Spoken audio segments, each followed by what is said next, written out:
Assalamualaikum warahmatullahi wabarakatuh. Perkenalkan, nama saya Dela Zulfianti. Di sini saya akan menjelaskan mengenai proposal penelitian saya yang berjudul Peningkatan Hasil Belajar Siswa pada Mata Pelajaran PKN melalui Model Cooperative Learning di Sekolah Dasar Negeri 143 Pekanbaru. Yang melatar belakangi penelitian ini adalah karena ketidakaktifan siswa pada saat proses belajar mengajar berlangsung, khususnya pada mata pelajaran PKN, dan tentunya berbagai hal yang menjadi penyebab ketidakaktifan siswa tersebut, baik penggunaan metode atau model pembelajaran yang kurang menarik. Maka dari itu, penggunaan metode atau model pembelajaran sangat diperlukan dalam meningkatkan hasil belajar siswa. Saat saya melakukan magang, saya menggunakan model cooperative learning, dan di situ terlihat bahwa adanya peningkatan hasil belajar siswa dibandingkan dengan siswa yang belajar secara mandiri atau individual. Hal ini disebabkan karena belajar secara cooperative learning itu mengajar siswa untuk kerjasama dalam memahami konsep-konsep atau materi dan mendiskusikan masalah yang ada. Maka dari itu, penggunaan model pembelajaran ini sangat mempengaruhi peningkatan hasil belajar siswa. Rumusan masalah dalam penelitian ini adalah bagaimana pengaruh dan peningkatan hasil belajar siswa pada mata pelajaran PKN melalui model cooperative learning di Sekolah Dasar Negeri 143 Pekanbaru. Sedangkan tujuan penelitian di sini adalah untuk mengetahui bagaimana pengaruh model cooperative learning dan peningkatan hasil belajar siswa pada mata pelajaran PKN melalui model cooperative learning di Sekolah Dasar Negeri 143 Pekanbaru. Manfaat penelitian ini secara teoritis tentunya memberikan kontribusi terhadap ilmu pengetahuan, khususnya mengenai pengaruh model cooperative learning serta peningkatan hasil belajar pada mata pelajaran PKN melalui model cooperative learning. Sedangkan manfaat secara praktis yang pertama itu bagi siswa agar mengetahui peningkatan hasil belajar melalui model cooperative learning, dan yang kedua bagi guru memberikan masukan mengenai pengaruh serta peningkatan hasil belajar siswa melalui model cooperative learning, dan yang ketiga bagi sekolah memberikan gambaran mengenai keefektifan model pembelajaran dalam proses belajar mengajar.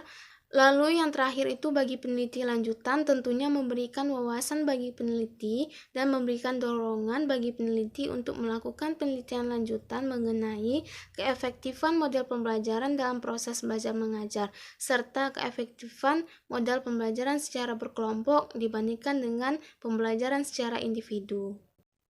Model cooperative learning ini menekankan kepada aktivitas kolaboratif peserta didik dalam belajar yang berbentuk ke dalam kelompok kecil untuk mencapai tujuan bersama.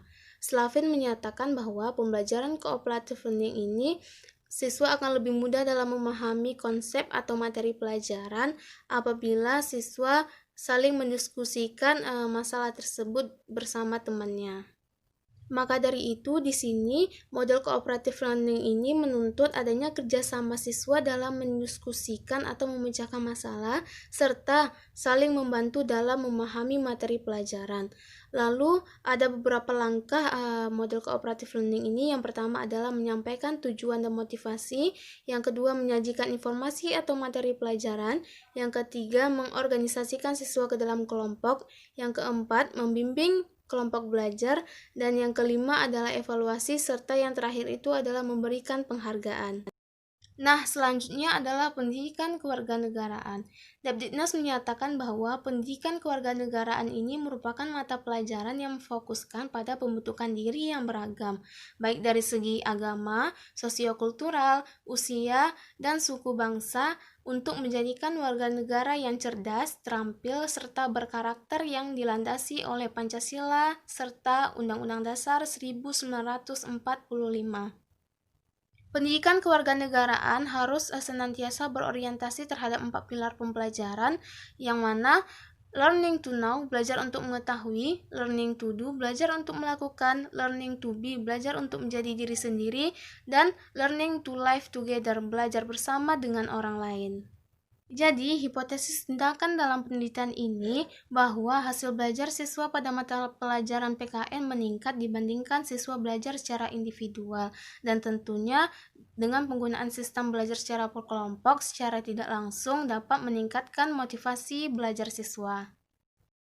Lokasi dan waktu penelitian, yang mana lokasi penelitian di sini bertepatan di SD 143 Pekanbaru dan waktunya bertepatan pada tanggal 21 Januari hingga 25 Februari 2020.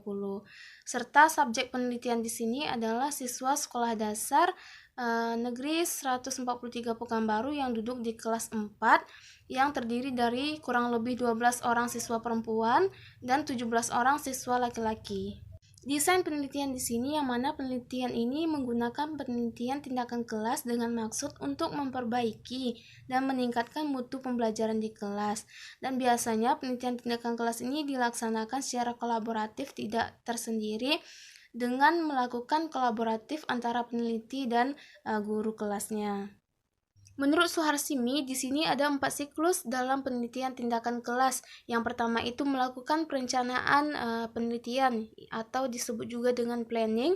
Yang kedua itu tindakan atau action. Dan yang ketiga itu melakukan pengamatan atau observasi. Dan yang terakhir adalah melakukan refleksi. Teknik pengumpulan data, yang pertama itu pengamatan atau melakukan observasi, yang kedua tes hasil belajar atau soal tes. Di sini pemberian soal tes tentunya berkaitan mengenai materi pelajaran PKN. Instrumen penelitian di sini, yang pertama itu lembar observasi yang mana berisikan pengamatan aktivitas siswa, lalu yang kedua adalah soal tes yang mana soal tes ini berisikan tentang materi pelajaran dan tentunya dilakukan untuk mengetahui peningkatan hasil belajar siswa, dan kompetensi di sini tentunya berbagai tingkatan mulai dari C1 hingga C4. Lalu, teknik analisis data pada penelitian ini, yang pertama adalah lembar observasi, lalu yang kedua analisis hasil belajar yang mana terdiri dari pemberian soal, pretest, dan posttest. Berdasarkan penelitian tersebut, dapat disimpulkan bahwa penggunaan model cooperative learning pada mata pelajaran PKN dapat meningkatkan hasil belajar siswa dan dapat juga menghilangkan mindset siswa mengenai membosannya mata pelajaran PKN tersebut. Maka dari itu, penggunaan metode dan model pembelajaran yang menarik sangat mempengaruhi peningkatan hasil belajar siswa. Baiklah, sekianlah yang dapat saya sampaikan. Semoga apa yang saya sampaikan bermanfaat bagi kita semua. Lebih dan kurang saya mohon maaf. Wabillahi taufiq wal hidayah. Wassalamualaikum warahmatullahi wabarakatuh.